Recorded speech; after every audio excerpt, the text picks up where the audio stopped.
کریں گے اور بہن انم کے وسیلہ سے خدا کی آواز کو سنیں گے. آپ سب کی بھرپور تالیوں میں یسم سے کے جلالی بابرکت اور فتح مند نام ہے. آپ سب کو میری طرف سے سلام. خدا کا شکر ادا کرتی ہوں جو ہماری زندگی میں یہ موقع بخشتا ہے کہ ہم اپنے گھروں میں ایسی شکر گزاری کی قربانیاں گزران سکیں، کیونکہ ان باتوں سے خداوند خوش ہوتا ہے. کلام حق میں لکھا ہے جہاں 2 یا 3 میرے نام سے جمع ہوں گے میں ان کے درمیان موجود، میں ان کے بیچ میں موجود. اور ہم یہاں 2 اور 3 سے زیادہ خداوند یہاں پر موجود ہے اور وہ ایسی قربانیوں سے خوش ہوتا ہے. ہاللیلویا. سو ہم کلام حق میں سے دیکھیں گے زبور 103 اس کی پہلی 5 آیات کو ہم دیکھیں گے. کلام حق میں یوں لکھا ہے، اے میری جان خداوند کو مبارک ہے اور جو کچھ مجھ میں ہے اس کے قدوس نام کو مبارک کہے. اے میری جان خداوند کو مبارک ہے اور اس کی کسی نعمت کو فراموش نہ کر. وہ تیری ساری بدکاری کو بخشتا ہے، وہ تجھے تمام بیماریوں سے شفا دیتا ہے. وہ تیری جان ہلاکت سے بچاتا ہے، وہ تیرے سر پر شفقت اور رحمت کا تاج رکھتا ہے.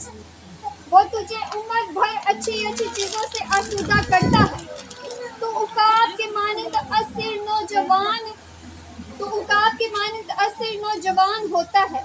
خدا کے پاک کلام کے پڑھے سنے سمجھے جانے پر خدا کی تمجید اور خدا کا شکر اور خدا کی خاص برکت اور سب کہیں گے آمین. آمین. تو میرے عزیزو، جیسے کہ ہم نے اس زبور میں پڑھا، داؤد کیا کہتا ہے؟ وہ کہتا ہے کہ اے میری جان تو خداوند کو مبارک ہے اور جو کچھ مجھ میں ہے اس کے قدوس نام کو مبارک کہے. میری جان جو ہے وہ خداوند کو مبارک کہے. جو کچھ مجھ میں ہے، مجھ میں کیا ہے؟ میرا دل ہے، میری سوچیں ہیں، میرے خیال ہیں. میری زبان سے بھی اگر کوئی الفاظ نکلے تو وہ بھی خداوند کو مبارک کہے. وہ کہے کہ خداوند تیرا شکر ہے کہ تو نے جو میری زندگی میں دن بخشا ہے اس کے لیے شکر، جو شام بخشی ہے اس کے لیے شکر ہو. زندگی کی نعمتیں جو دی ہیں ان کے لیے خداوند تیرا شکر ہو. کیونکہ خداوند جو ہے وہ شکر گزاری کی قربانیوں سے خوش ہوتا ہے. یہ نہیں کہ اگر ہم کہیں گے خداوند کا دیا بہت کچھ ہے، لیکن جب ہم کہتے ہیں خدا کا شکر ہے، خداوند کا دیا سب کچھ ہے، تو خداوند خوش ہوتا ہے.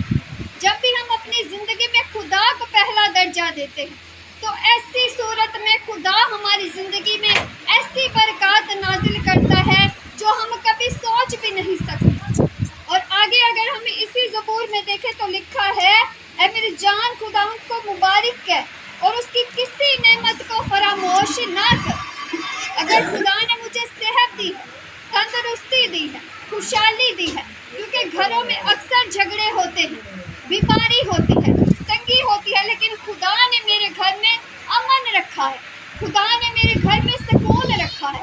خدا نے میرے گھر میں صحت تندرستی رکھی ہے. خدا نے میرے آٹے کی مٹی پر، میرے تیل کی کپی پر اپنا ہاتھ بڑھایا ہے. میں کسی کا محتاج نہیں ہوں. میں اس مہنگائی کے دور میں بھی کسی سے مانگتا نہیں ہوں. خداوند نے ابراہیم سے کہا میں تیرا اچھا اجر. اسرائیلی لوگ جو تھے وہ اجر کو جو ہے وہ لفظ کو سیلری کے طور پر یوز کرتے. یہ نہ دیکھے کہ ملک کے حالات کیسے، میں یہاں پر ہوں، میری سیلری کتنی ہے. اگر آپ اپنی زندگی میں خدا کو پہلا درجہ دیتے ہیں، اس کے دیے میں سے دیتے ہیں، اس کی حضور شکر گزاری گزرانتے ہیں، جب آپ شکر گزاری گزرانتے ہیں تو خداوند خوش ہوتا ہے. وہ اگر آپ تھوڑا بھی کماتے ہیں تو وہ اس میں بھی برکت دیتا ہے. اسی لیے داؤد کہتا ہے کہ اس کی کسی نعمت کو فراموش نہ کرو. چاہے وہ گھر کی نعمت ہے، چاہے وہ صحت کی نعمت ہے، چاہے وہ جو ہے اچھی عقل کی نعمت ہے، چاہے وہ اچھی جاب کی نعمت ہے، خداوند کی کسی نعمت کو جو ہے وہ فراموش نہ کر جو اس نے تیری زندگی میں رکھی ہے. کیونکہ نعمتیں جو ہیں وہ خدا کی طرف سے. جب خداوند آپ سے خوش ہوتا ہے تبھی وہ آپ کی زندگی میں نعمتیں رکھتا ہے. ہاللیلویا. اور اس سے آگے اگر ہم تیسری آیت میں دیکھیں، وہ تیری ساری بدکاری کو بخشتا. ہماری زندگی میں ہم سے اکثر غلطی خطا گناہ ہو جاتی. داؤد بھی کامل انسان نہیں تھا، اس کی زندگی میں بھی گناہ تھا. اسے 2 مرتبہ گناہ ہو گیا، لیکن کیا ہوا؟ جب وہ خداوند کے حضور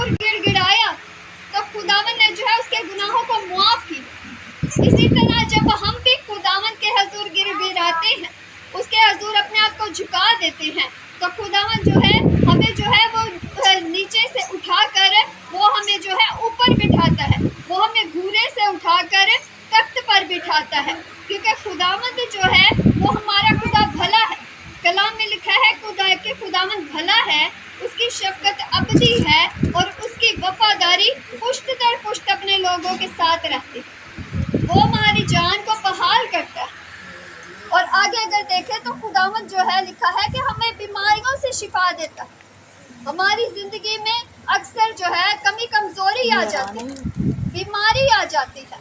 कलाम में लिखा है साधक 7 बार गिरता है लेकिन खुदावंद उसे उठा खड़ा करता है। लेकिन शरीर अगर किसी बला में गिरता है, किसी मुसीबत में गिरता है, तो वो उसी में पड़ा रहता है। आगे देखिए आखिरी हाथ में लिखा है वो तुझे उम्र भर अच्छी अच्छी चीज़ों से आसूदा करता है और तू उकाब की मानिंद अस्सिर नो जवान होता है।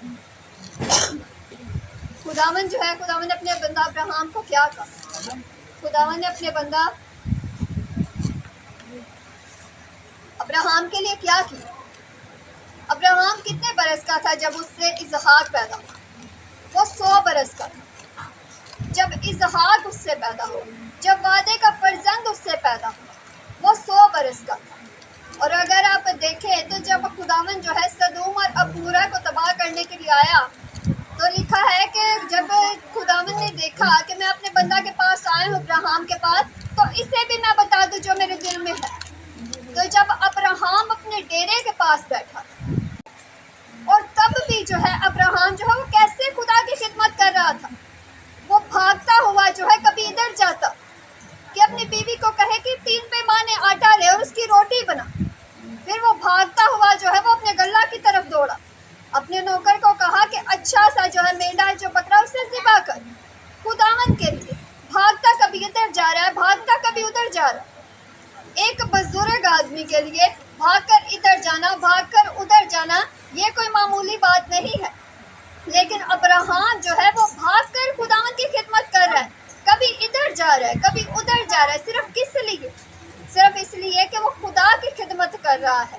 और जब आप खुदा की खिदमत करते हैं, जब आप उसकी हजूरी में चलते हैं, उसकी बातों पर अमल करते हैं, तो खुदा जो है वो आपको अस्सिर उकाबों की मानिंद ज़ोर अता करता है। Hallelujah, hallelujah. इसी तरह अगर हम देखें तो जब अब्राहम जो है उम्र रसीदा होकर उसने वफात पाई, करीबन अब्राहम 175 बरस का था जब उसने वफात पाई।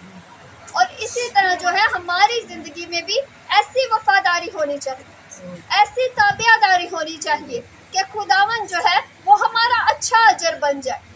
यीशु ने जब 5 रोटी और 2 मछलियों को जो है उनसे खुदा ने 5000 मर्दों को जो है खिलाया, तब यीशु ने क्या किया? यीशु ने रोटी ली और शुक्र करके तोड़ी। खुदावन शुक्र भी करे, यीशु भी शुक्र करता। यीशु ने शुक्र किया और उस रोटी को तोड़ा, तो क्या हुआ? 5 रोटी और 2 मछलियों से कितने लोगों ने खाया? 5000 मर्दों में, और औरतों और बच्चों की तादाद अभी उनमें नहीं है। ये 5000 मर्दों की सिर्फ बात हो रही है। और उस खाने से कितने टोकरे बचे?